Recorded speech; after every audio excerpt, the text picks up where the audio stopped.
आज का डिज़र्ट बहुत ही सॉफ्ट, जूसी और टेस्टी है। खाने में जितना बेहतरीन, बनाना उतना ही आसान। तो आज के इस अमेजिंग से डिज़र्ट की रेसिपी शुरू करने से पहले आपसे रिक्वेस्ट है, अगर आपने मेरे चैनल को सब्सक्राइब नहीं किया तो प्लीज़ सब्सक्राइब कर लीजिएगा। तो चलिए फटाफट से शुरू करते हैं डिज़र्ट की रेसिपी। तो यहाँ पर इसे बनाने के लिए सबसे पहले हमें ले लेना है एक अंडा। तो अंडा रूम टेम्परेचर का होना चाहिए। यहाँ पर लेना है 1/4 कप घी और 1/4 कप ही हमें लेना है दही। तो घी मेल्टेड होना चाहिए। आप इसकी जगह पर रिफाइंड ऑयल का भी यूज कर सकते हो। अगर आप ग्राम की बात करो तो दही है 80 ग्राम और घी है 80 ml।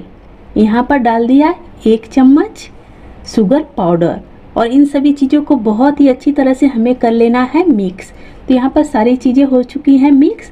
तो अब इसमें हम ऐड करेंगे 1/4 चम्मच नमक और 1 चम्मच भरकर इसमें ऐड करना है बेकिंग पाउडर। और यहाँ पर ले लिया है 1 चम्मच ही सूजी। ले लेना है 1/2 चम्मच वनीला एसेंस और फिर से इन सभी चीज़ों को कर लेना है मिक्स। तो सारी चीज़ें बहुत अच्छी तरह से देख सकते हो मिक्स हो चुकी हैं और दही में देखिए बबल्स आने लगे हैं। तो बेकिंग पाउडर ने अपना काम शुरू कर दिया है। इसमें ऐड कर देना है 1 कप भरकर मैदा।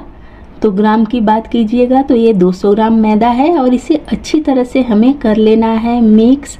तो यहाँ पर बिल्कुल परफेक्ट मेज़रमेंट है। देखिए कितना शानदार डो बनकर रेडी हुआ है। तो ज़्यादा टाइट हमें नहीं बनाना है, गीला गीला सा ही डो बनाना है। और यहाँ पर मैंने ले लिया है केक टिन। केक टिन में लगा देंगे हम, जिसमें हम मिठाई वगैरह आती है ना, जो कटोरी, वही कटोरी है। अब इसमें हमें इस डो का ना लड्डू बना कर रख देना है। नींबू के आकार का लड्डू बनाना है, रखना है। बहुत चिकना विकना कुछ नहीं करना, सिर्फ इसके लड्डू तैयार करते जाने हैं और इसमें रखते जाने हैं। ये रेसिपी इतनी आसान है ना कि क्या कहिए, बहुत आसान सी रेसिपी लेकिन खाने में बहुत ज़्यादा मज़ेदार। तो इस डिज़र्ट की रेसिपी को आप ज़रूर ट्राई कीजिएगा। आपके घर पर अगर मेहमान आए, अगर आप इस तरह से उन्हें बनाकर परोसो ना, तो वो पूछेंगे कि आपने कैसे बनाया, किस चीज़ से बनाया। तो यहाँ पर देखिए फटाफट से मैंने सारे बॉल को कर दिया है रेडी। और मेरा मेज़रमेंट देखिए बिल्कुल परफेक्ट था। 9 ही बॉल भी तैयार हुए हैं और केक टिन में सारे आ चुके हैं। अब इसे हम 10 मिनट के लिए रख देंगे कवर कर। तो यहाँ पर मैंने प्लास्टिक से पहले कवर कर दिया, ऊपर से मैं ढक्कन रख दूँगी। तो इसे 10 मिनट के बाद हम देखेंगे। तब तक हम अपनी चाशनी को रेडी कर लेते हैं। तो यहाँ पर चाशनी के लिए डाल देना है उसी कप से 1 कप चीनी और 1 कप नहीं, हमें 1/4 कप पानी ऐड करना है।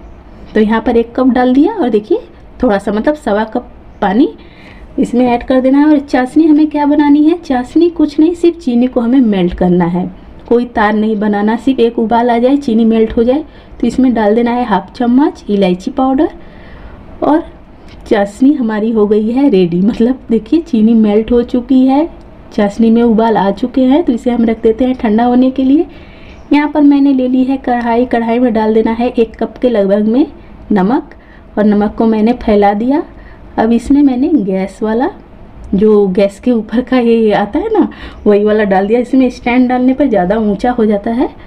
तो इस पर रख दिया केक टिन। अब इसे हम ढककर सिर्फ 17 मिनट तक पकाएंगे। 17 मिनट से ज़्यादा समय नहीं लगेगा। आप 15 मिनट के बाद ही एक बार ज़रूर चेक कर लीजिएगा। हाई फ्लेम पर ही रखना है। तो यहाँ पर मेरे 17 मिनट पूरे लग चुके हैं और देखिए कितना अच्छी तरह से ये तैयार हो चुका है, बिल्कुल भी नहीं लग रहा है। तो इसे फटाफट से हम निकाल लेंगे। तो अभी ये गर्म है तो इसे कपड़े से ही छूना है। तो इसे थोड़ा साइड में कर लेती हूँ। और यहाँ पर मैंने ले ली है थाली। थाली में ये जो हमने नीचे से पेपर लगाया था, सारा पेपर निकाल कर इसे निकाल लेंगे। तो देखिए थाली में तो आ नहीं रही थी, तो फिर से मैंने कर दिया केक टिन में ही। और इसी में हम ऐड करेंगे चाशनी को। तो अभी भी हमारा जो एक बनकर तैयार हुआ है ना, गर्म ही है, ठंडा नहीं है। तो गर्म में ही हमें चाशनी को ऐड करना है और चाशनी बिल्कुल ठंडी है। तो सारी चाशनी को इसमें ऐड कर देना है। आप देखो लग रहा है कि कितनी सारी चाशनी है। इतनी सारी चाशनी तो इसमें चाहिए ही नहीं। लेकिन आप 1 घंटे के बाद देखिएगा मैजिक, 1 घंटे में ये सारी चाशनी को पी जाएगा। तो इसे 10 मिनट के बाद फिर से मैं दूसरी साइड पलट दूंगी और यहाँ पर इसे फूलते हुए 1 घंटा हो चुका है और आप देख सकते हो इसमें बिल्कुल भी चाशनी नहीं है। और इसमें से एक जो है ना मेरे बेटे ने ही गायब कर दिया, तो खाली हो चुका है। और देखिए कितना फूलकर कितना बड़ा बड़ा हो गया है और बहुत ही सॉफ्ट सा डिज़र्ट तैयार होता है। तो इसे फटाफट कर देते हैं गार्निश। डिज़र्ट तैयार होने के बाद तो रुका ही नहीं जाता, गार्निश कर कर फटाफट से इसे सर्व करेंगे।